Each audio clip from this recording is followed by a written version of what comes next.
Hello everyone, welcome back to the channel. Today, we're diving into one of the most dramatic developments in Europe's current geopolitical landscape, a move that many analysts are already calling Europe's boldest blockade in years. Poland has frozen the Belarus transit route, effectively paralyzing hundreds of Moscow's cargo trains and bringing a crucial artery of Russian trade to a sudden halt. This decision has triggered shockwaves not only across Eastern Europe, but across global trade systems. And in this video, we're going to break down exactly what happened, why Poland took this step, how Russia and Belarus are responding, and what this blockade means for the future of regional stability, logistics, and political tensions. So let's get right into the heart of the situation. The crisis began escalating rapidly when Poland announced that all major border crossings connecting Belarus to the European Union would be shut down indefinitely. This was not just a minor tightening of border checks, but a full-scale freeze, halting freight movement and restricting access for Belarusian and Russian cargo alike. The moment this order came into effect, trains coming from Moscow and traveling through Belarus found themselves stuck in long, unmoving lines, forming a congestion that quickly grew into a logistical nightmare. These trains were carrying everything from industrial equipment to raw materials, chemicals, metals, and consumer goods. Many were destined for markets across Central and Western Europe. But once Poland enforced this blockade, the entire route was effectively paralyzed. Poland's justification for the move centers around security concerns, citing Belarus's growing cooperation with Russia and what the Polish government described as hybrid threats emerging from the Belarusian border regions.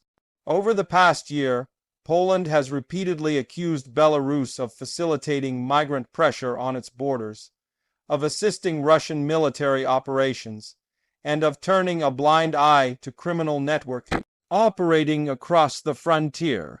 In Poland's view, shutting down the transit route was a defensive measure, designed to prevent further destabilization and signal to both Minsk and Moscow that any actions perceived as hostile would carry significant consequences. Belarus, on the other hand, called the blockade an act of aggression, arguing that it violated established transport agreements and intentionally harmed the region's economic flows.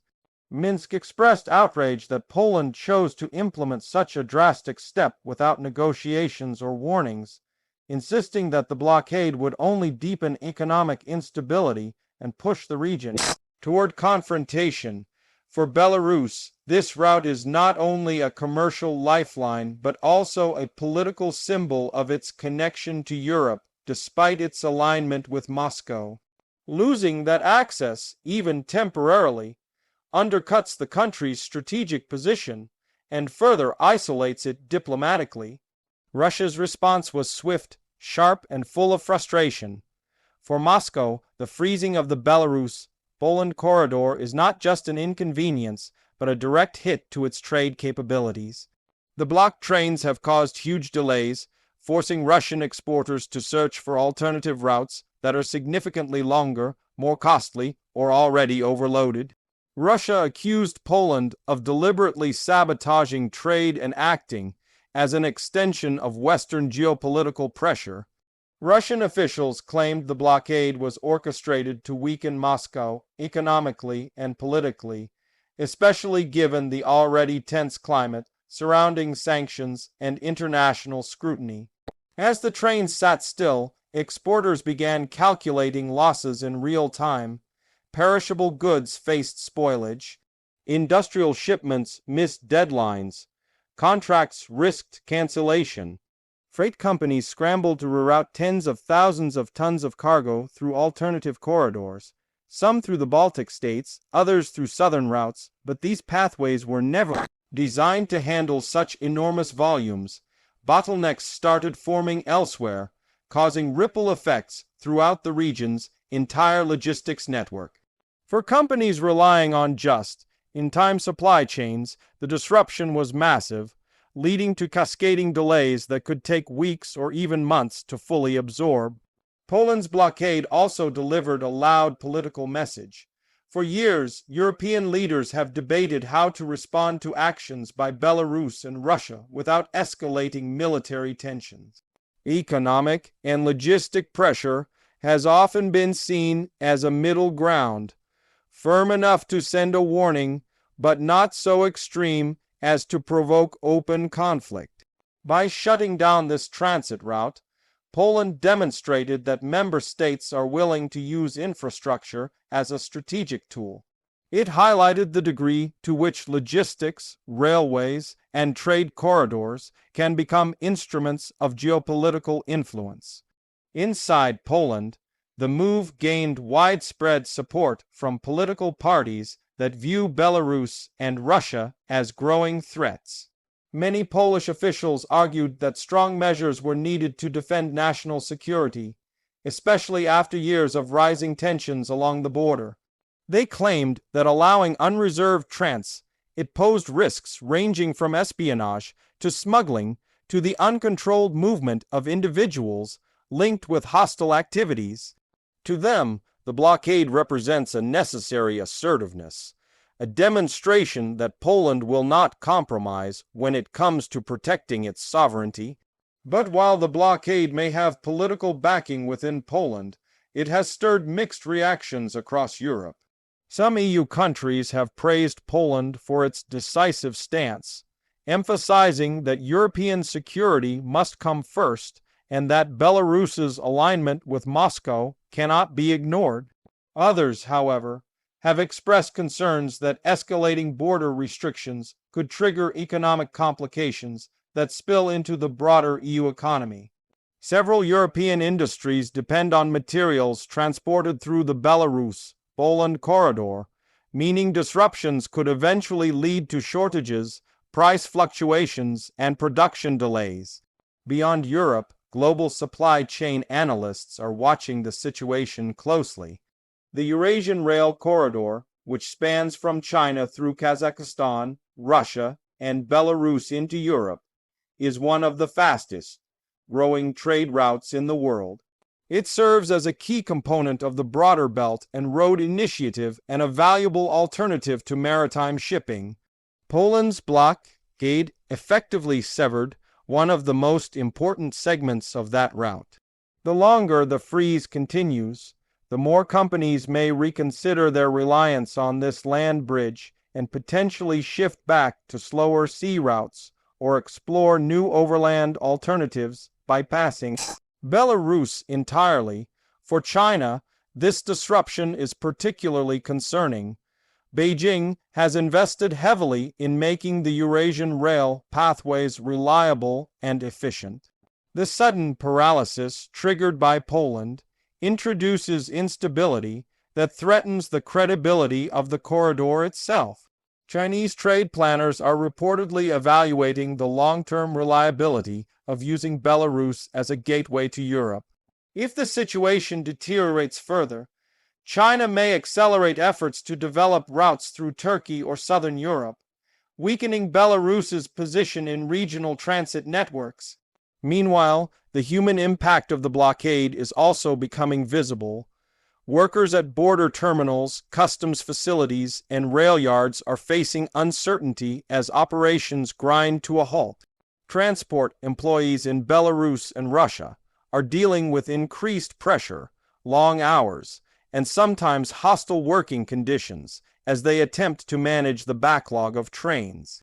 Drivers and logistics coordinators stuck near the border describe the scene as chaotic, with overcrowded yards, communication delays, and mounting frustration. Every halted shipment affects people behind the scenes who depend on stable flows of goods for their livelihoods.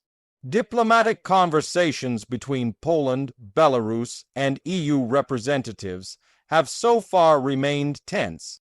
Belarus is demanding that the EU intervene and pressure Poland to reopen the border crossings.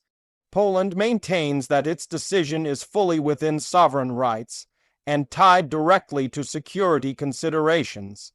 EU officials have acknowledged concerns, but have not openly pressured Poland to reverse its move.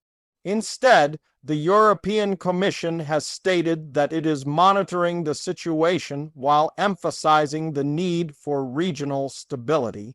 Behind closed doors, however, the blockade has intensified debates over how long-term relations with Belarus should be managed. If the situation continues, the blockade could also reshape military calculations in the region. Rail infrastructure plays a significant role in the movement of military equipment and logistics. By freezing this corridor, Poland not only disrupts commercial transit, but also complicates Moscow's ability to move military supplies westward through Belarus. This adds a layer of strategic significance that goes beyond trade or economics. It also heightens concerns within NATO and the EU about how Russia might respond. Some analysts believe Moscow could retaliate by restricting European access to routes running through Russia or by imposing countermeasures targeting trade from Poland. Others predict that Russia might strengthen its reliance on alternative partners, deepening ties with China, Central Asia, or Turkey to offset the impact. Whatever the case, the blockade has clearly added a new dimension to the geopolitical tensions already simmering across Eastern Europe. The future of the blockade now hinges on whether diplomatic negotiations can find some kind of compromise. Belarus wants the crossings reopened, Russia wants full transit restored, Poland wants security guarantees. The EU wants stability without appearing to undermine a member state's sovereign decisions. The business community wants predictability so it can keep goods moving. At the moment, no one is getting what they want, and with every passing day, the cost of this standoff grows. Even if Poland eventually reopens the border, the impact may leave long-term scars. Companies may permanently reroute supply chains. Rail networks may adapt to new trade patterns that exclude Belarus. Political trust between Poland and Belarus may erode further. And the already strained relationship between Russia and the EU may deteriorate even more. Sometimes a single decision in a small border region can reshape entire regional dynamics. That is exactly what we're witnessing now. The situation has placed Belarus in a particularly difficult position. For years, it has relied on its geographic advantage as a transit hub connecting Russia to Europe.